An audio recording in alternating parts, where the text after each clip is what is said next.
Hello friends, ये DG set है और आज हम जानेंगे इसका फ्यूल ऑयल का कैसे सर्कुलेशन होता है और डीजी कैसे रन करता है। स्टार्ट करते हैं। ये मिस्टर सतीश है जो डीजी सर्विस इंजीनियर है। तो सतीश जी, डीजल कहाँ से आता है? सबसे पहला हमारा डीजल एसएसडीआर में आता है। एचएसडीआर से हम मोटर के थ्रू हम अपने एक बफर टैंक में ले लेते हैं। हम अपने इसमें स्टॉक रखते हैं, इसको हम फुली रखते हैं। उसके बाद हम इसको इससे बाद खोल के इसको हम डे टैंक में डाल लेते हैं। यहाँ दो डीजी सेट लगे हुए हैं, एक 500 केवी है, एक 750 केवी है। हमारा 750 केवी का डे टैंक है। अभी हम ये वाली बाल्ब खोल के यहाँ से इसके डे टैंक में भर लेते हैं इसको। ओके, मतलब आपका एचएसडीसी आएगा, उसको हम लेंगे बफर टैंक में। बफर टैंक से हम डिवाइड करते हैं कि किस में लेना है। तो ये जो वाल लगे हैं इनके थ्रू हम जिस टैंक को सिलेक्ट करेंगे, जैसे दो जनरेटर है यहाँ पे, एक 700 केवी का है, एक 500 केवी, दूसरा सेकंड है 500 केवी का। तो दोनों में हम सिलेक्शन करेंगे कि किस में लेना है। सब में वाल लगे हुए हैं, जैसे आप देख सकते हो। जिसमें भी लेना है, जैसे ये मेन खोलना वो खोलना, उसके द्वारा हम इसमें टैंक में ले सकते हैं। और कितना लेना है, ये सब में पैरामीटर होता है, आपको कितना चाहिए डीजल। और ये जैसे 900 तक रहता है, 900 तक रहता है ना, 990 तक, 990 कैपेसिटी है। जैसे जितनी भी कैपेसिटी हो टैंक की, उस हिसाब से ले सकते हो आप। और इसमें एक फिल्टर भी लगा होता है, जैसे कचरा वगैरह हो तो उससे भी ले सकते हो, जैसे ये है। और इसके अलावा स्ट्रेनर भी लगा है। स्ट्रेनर है, जो भी कचरा आएगा आपको छान के जब डीजल दिया जाएगा। और बाईपास लाइन भी होती है। सेकंड सतीश जी, जब ये टैंक ओवरफ्लो हो जाता है, कोई गलती हो जाए, मिस्टेक हो जाए, तो उसमें क्या करेंगे? उसमें सर हमारे हम एक ओवरफ्लो से एक पाइप लगा देते हैं। हमारा एक ओवरफ्लो में चला जाता है। ओके, ओवरफ्लो का ये ओवरफ्लो का पाइपलाइन है। हाँ, और जितना भी एक्स्ट्रा ग्राउंड तो नीचे होता है, इससे इतना भी एक्स्ट्रा ऑयल होगा, फ्यूल होगा, वो इस टैंक में भर जाएगा, क्योंकि इसका लेवल और इसका लेवल नीचे है। तो ग्रेविटी फोर्स से अपने आप नीचे आएगा और इसमें स्टोरेज हो जाएगा। जब ये स्टोरेज हो जाता है तो इसी डीजल को हम इस पंप के थ्रू वापस बफर टैंक में पहुंचा सकते हैं। यही है ना। इसके बाद में अपना फ्यूल है जो डीजल है, इन पाइपलाइंस की मदद से, ये जो पाइपलाइन है, जैसे ये टैंक है अपना 750, तो इसकी एक इनलेट मिलेगी और एक आउटलेट। इनकी मदद से डीजी में डीजल जाता है और दूसरा एक्स्ट्रा जो डीजल होता है रिटर्न इनके थ्रू वापस टैंक में आ जाता है। तो सतीश जी, चलते हैं अब इंजन के पास और समझते हैं। ये फ्यूल की लाइन है। अब हम देख रहे हैं कौन सा 500 केवी है ना अपना ही। ओके, 500 केवी जैसे ड्रेन लाइन से जाती हुई ये फ्यूल की लाइन ये आ गई अपने। ये अपना इंजन सेट है और ये आ गई है दोनों इनलेट और आउटलेट, दोनों भी, और फ्लो की, और ये जो दोनों एक्स्ट्रा जो डीजल की और इनलेट की। अब ये देखो, अब इसमें एक फ्यूल फिल्टर और लोअर फिल्टर, वाटर सेपरेटर दोनों है। दोनों सेम है इसमें। ये देखिए जी, ये दोनों का काम करता है। ये दोनों का काम करता है। नीचे इसमें ड्रेन के लिए, वाटर के लिए कैप है। जितना भी एक्स्ट्रा जो वाटर होगा, इसमें जो वाटर जो सेपरेट कर देता है वाटर को, वो इसमें निकल जाता है। और लो ऑयल में, सॉरी, इसमें फ्यूल में जो इतना कचरा है फिल्टर में क्लीन करके आगे डीजल। अब इसके बाद में कहाँ जाएगा? अच्छा, इसको क्या बोलते हैं? पीटी पंप बोलते हैं सर इसको। क्या काम होता है इसका? ये डीजल को प्रेस करता है, प्रेशर बनाता है। जैसा कि टैंक का तो हाइट कम है और इसमें प्रेशर से डीजल भी चाहिए ऊपर पार्ट्स में पहुंचाने के लिए। और इसमें एक पंप लगा होता है जो डीजल का प्रेशर बना के डीजी को डीजल की सप्लाई देता है, यही ना। हाँ, उसके बाद में पीटी पंप होता है। ये पीटी पंप है, इसके ऊपर जस्ट ऊपर लगा होता है, ये पीटी पंप होता है। पीटी पंप का क्या है, क्या फंक्शन होता है, बताओ? पीटी पंप का फंक्शन होता है, ये डीजल को जितनी इंजन को जरूरत है डीजल की आरपीएम के अकॉर्डिंग, उतना डीजल को इंजन को प्रोवाइड करता है। ओके, मैं एक बार बताऊं अपने व्यूअर को। ये जो पीटी पंप है, तो इसका काम होता है कि जितनी अपने जो इंजन को डीजल की ज़रूरत होती है, वो उनको उतनी ही डीजल की सप्लाई देता है। और ये डायरेक्टली कनेक्टेड होता है AVR से। AVR ऑटोमेटिक वोल्टेज रेगुलेटर होता है ना, हाँ तो वो इंजन की स्पीड को सेंस करेगा। जैसे ये सेंसर है RPM वाला, उसके अनुसार सेंस करके जितनी डीजल की ज़रूरत हो वहाँ देगा। और एक्स्ट्रा डीजल की लाइन जो हम बात कर रहे थे, जो वापस डे टैंक में चला जाता है, ये ऊपर वाली ये है। के बाद में ये और PT पंप में इसमें एक और है, ये इलेक्ट्रिकली ऑपरेट होता है। और बाई चांस तुम्हारी मैकेनिकल और इलेक्ट्रिकल दोनों सेफ्टी होती है, बाई चांस इसमें आपका इलेक्ट्रिकल काम नहीं करता तो यहाँ से आप ये मैकेनिकल, इससे आप मैकेनिकल कर सकते हो। इसको आप घुमाओगे तो आपका सारा सिस्टम मैकेनिकल हो जाएगा, इलेक्ट्रिकल काम नहीं करेगा ना उसमें। हाँ, अब बात करते हैं सतीश जी, अब ये डीजल कहाँ जाएगा? एक्स्ट्रा डीजल नहीं, डीजल तो वो डे टैंक में चला गया।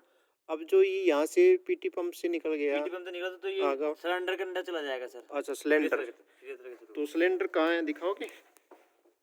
इधर हमारे 6 सिलेंडर है, 500 का है। तो जैसे इसमें ये सिलेंडर है 1 2 3 4 5 6, इनमें सब में स्प्रे होगा। हाँ, सब में स्प्रे होगा। फिर एक तरह से ये हमारे एक साइड से एयर जाएगी इंजन के अंदर, एक साइड से फ्यूल। ये आपका टर्बो चार्जर है। अच्छा, तो दोस्तों इसमें स्प्रे होगा क्योंकि उसके अंदर फिर फायर होगा। और फायर के लिए 3 चीज़ों की ज़रूरत होती है। जैसे उसमें एयर की ज़रूरत होती है, ऑक्सीजन की ज़रूरत होती है, दूसरा टेम्परेचर की ज़रूरत होती है, और तीसरा फ्यूल का। तो फ्यूल इनके अपना फ्यूल जो डीजल हम दे रहे हैं इसमें, और एयर जाएगी, ये एयर फिल्टर है। जैसे ये लगा है तो ये एयर फिल्टर है। तो एयर फिल्टर यहाँ से एयर लेगा और एयर को फिल्टर करते हुए और इंजन में, जैसे ये सप्लाई है इंजन में, टर्बो चार्जर के थ्रू यहाँ से एयर इन करेगा। और उसके बाद में जब हम सेल्फ देंगे तो सेल्फ से जो पार्ट घूमेंगे तो इंजन के जो पिस्टन के जो एयर का दबाव है उससे तीनों चीज़ एक जगह मिल जाएंगी, एयर और फ्यूल हमने दिया और टेम्परेचर। तो उसमें ब्लास्ट होगा और उससे अप डाउन पिस्टन करेगा। और पिस्टन किससे जुड़ा होता है? क्रैंक से गेयरिंग सिस्टम से जुड़ा होता है। इससे हमारा जो पूरा इंजन है रनिंग में आ जाता है। यही है ना, रनिंग में आ जाएगा। तो इंजन रनिंग में आएगा तो इंजन के साथ में ये अल्टरनेटर जुड़ा हुआ है, क्योंकि DG सेट जो है उसके 2 पार्ट होता है। एक ये मैकेनिकल पार्ट होता है इधर का, इससे इधर का, और जो इसके इधर जो है अपना इलेक्ट्रिकल पार्ट होता है, जो जिसको हम अल्टरनेटर भी बोलते हैं। तो अल्टरनेटर को मूव कौन करवाएगा? इंजन करवाएगा। यानी कि मैकेनिकल एनर्जी को स्टार्टिंग में हमने केमिकल एनर्जी थी, केमिकल एनर्जी को हमने किस में चेंज किया? ब्लास्ट हुआ, हीट एनर्जी में चेंज हो गया। हीट एनर्जी से अपना किस में? मैकेनिकल एनर्जी में पार्ट मूव करने लगे, मैकेनिकल एनर्जी। उस मैकेनिकल एनर्जी से फिर हम इलेक्ट्रिकल एनर्जी बनाएंगे, यानी कि अपना ये अल्टरनेटर रोटेट करेगा। तो अल्टरनेटर रोटेट करेगा तो उसमें मैग्नेटिक एनर्जी में चेंज होगा, मैग्नेटिक एनर्जी में चेंज होगा तो फिर इलेक्ट्रिकल EMF पैदा होगा, और इलेक्ट्रिकल एनर्जी में चेंज होकर और सप्लाई पूरी बिल्डिंग में जहाँ भी आपको यूजेज है वहाँ पे चली जाएगी। और इलेक्ट्रिकल एनर्जी दोस्तों ऐसी एनर्जी होती है, फ्लेक्सिबल होती है, कहीं से भी घुमा के कहीं भी यूज कर सकते हो, किसी भी फॉर्म में चेंज कर सकते हो। एज ए मनी की तरह होती है, कुछ भी परचेज कर सकते हो, उसमें भी आप किसी में भी कन्वर्ट कर सकते हो, हीट भी पैदा कर सकते हो, एयर भी, कुछ भी कर सकते हो।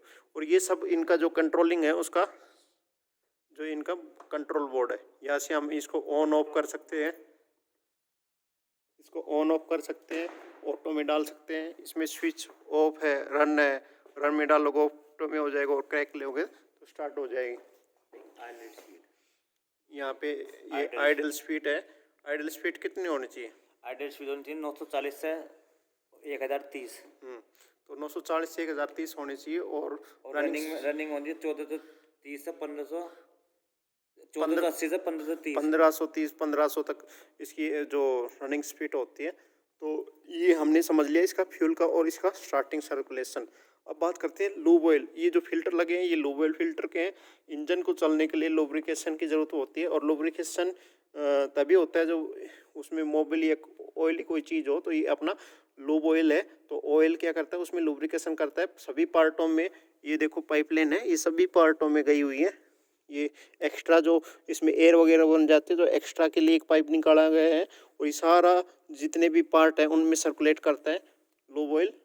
और तो उस इंजन का लूब ऑयल लुब्रिकेशन बहुत ज़रूरी है। और एक इसमें मोस्ट इम्पोर्टेंट है, एक तो ये लुब्रिकेशन इसको लुब्रिकेट करेगा। दूसरा क्या है कि अपना इंजन जो चल रहा है मैकेनिक पार्ट है चलेगा तो हीट एनर्जी उत्पन्न होगी, तो हीट ज़्यादा न करे। अपना सिस्टम का एक लिमिटेड टेम्परेचर होता है तो उसके लिए कूलिंग सिस्टम लगाया गया है। वो जो कूलिंग सिस्टम है इसमें वाटर के द्वारा है, जो पानी जैसे पंप है ये अपने, ये पानी ऊपर एक एक कूलर की तरह कूलिंग टावर होता है, उसमें से पानी गर्म पानी ऊपर जाएगा पाइपलाइन के थ्रू। और ठंडा जो पानी है वो ठंडा होके और इसमें एक इनलेट है और एक आउटलेट है, तो इसमें जो ठंडा पानी है उसमें इन करेगा। तो जैसे ये ऊपर वाले इनलेट है ये ठंडा करेगा, रेडिएटर में जाएगा। और ऊपर कूलेंट है, कूलेंट की भी लाइन है जो कूलेंट पानी को और ठंडा कर देता है, इंजन के पार्ट को और ठंडा कर देता है। ये जैसे आप देख रहे हैं इसके पैरामीटर है जो फुल या मीडियम तक होना चाहिए। उसके बाद में सारा पानी बिल्कुल चिल्ड हो जाएगा और इंजन की जितनी भी गर्मी है वाटर के थ्रू निकल जाएगा। दूसरा इसमें एयर सिस्टम दे रखा है, एयर के थ्रू ये जो मोटर्स लगी है, जब जनरेटर चलता है तो ये जो इसमें 3 मोटर है तो ये सारी रन करती है और सारी इसकी हीटिंग को वहाँ से लास्ट से सेक्शन करती है और यहाँ से डिस्चार्ज करके पूरी हीटिंग को बाहर निकाल देती है। अब बात करते हैं एयर फिल्टर का, कुछ रह गया था। तो एयर फिल्टर में सेफ्टी क्या है, तो एयर फिल्टर जैसे ये है तो एयर फिल्टर में जो ये वाल है तो इसमें क्या होता है सतीश जी, इसमें सर ये जब चोक हो जाता है तो ये रेड इंडिकेशन दिखा जाता है कि हमें ये पता इंडिकेशन दिखाएगा, तो इसका मतलब तुम्हारा फिल्टर चोक हो गया है, एयर खींच नहीं रहा है। हाँ, और ये सब टर्बो चार्जर के साथ कनेक्ट होते हैं। टर्बो चार्जर का आरपीएम होता है 1 लाख से 1.25 लाख तक होता है। और इसमें इसी के ये टर्बो चार्जर 2 काम करती है सर। इसी में सेक्शन लाइन होगा, एयर लेगा इंजन को देगा, दूसरा इंजन की जो डस्ट पार्टिकल है उसको बाहर निकालेगा, जो जलने के बाद जो धुआं वगैरह होते हैं उसको बाहर निकालता है। दोनों काम करता है। उम्मीद करता हूँ आप लोगों को कोई कन्फ्यूजन नहीं हुई होगी कि डीजी सेट कैसे वर्क करता है, कैसे रन करता है। यदि फिर भी आपको कुछ कन्फ्यूजन लगे तो आप कमेंट बॉक्स में पूछ सकते हैं। Thank you Satish ji.